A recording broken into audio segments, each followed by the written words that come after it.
കേരളത്തിന്റെ അതിവേഗ റെയിൽ പദ്ധതിയിൽ വ്യക്തത വരുത്താതെ കേന്ദ്ര റെയിൽവേ മന്ത്രി അശ്വിനി വൈഷ്ണവ്. മെട്രോമാൻ ഇ ശ്രീധരന്റെ പ്രവർത്തനങ്ങൾക്ക് പിന്തുണ നൽകുന്നു എന്നു മാത്രം പ്രതികരണം. DMRCയെ ചുമതലപ്പെടുത്തിയോ എന്നതടക്കമുള്ള ചോദ്യങ്ങളിൽ നിന്ന് മന്ത്രി ഒഴിഞ്ഞുമാറി.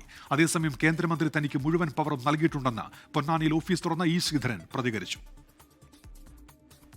കേരളത്തിൽ റെയിലിന് ശേഷം ചൂടുപിടിച്ച ചർച്ചകൾക്ക് വഴിവെച്ച ഇ ശ്രീധരന്റെ അതിവേഗ റെയിൽ പദ്ധതി പ്രഖ്യാപനത്തിൽ കേന്ദ്ര റെയിൽവേ മന്ത്രാലയത്തിന് ഉത്തരമില്ല. സംസ്ഥാനത്തെ അതിവേഗ റെയിൽ പദ്ധതിയുടെ പ്രവർത്തനങ്ങളിൽ വ്യക്തത നൽകാത്ത കേന്ദ്ര റെയിൽവേ മന്ത്രി അശ്വിനി വൈഷ്ണവ് ഇ ശ്രീധരന്റെ പ്രവർത്തനങ്ങൾക്ക് പിന്തുണ നൽകുന്നുവെന്ന് മാത്രം പറഞ്ഞ് മറുപടി ചുരുക്കി. Dr. Sridharan Saab had met me very recently. We had discussed in good detail how should we take up the future of railways, and he has a very grand vision for entire country. I always support the work which Dr. Sridharan is doing. പദ്ധതിക്ക് DMRCയെ ചുമതലപ്പെടുത്തിയോ, കേരളത്തിൽ എന്ന് അതിവേഗ റെയിലെത്തും തുടങ്ങിയ ചോദ്യങ്ങളിൽ നിന്ന് പൂർണ്ണമായും railway മന്ത്രി ഒഴിഞ്ഞുമാറി.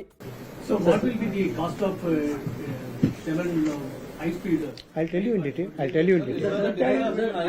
All right. Thank you.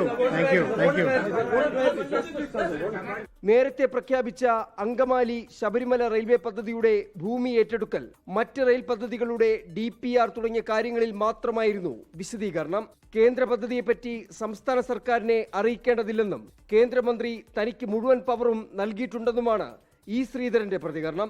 Railway minister has got full powers to do any survey anywhere. അപ്പോൾ you should get involved. ഞാൻ തയ്യാറാണ്.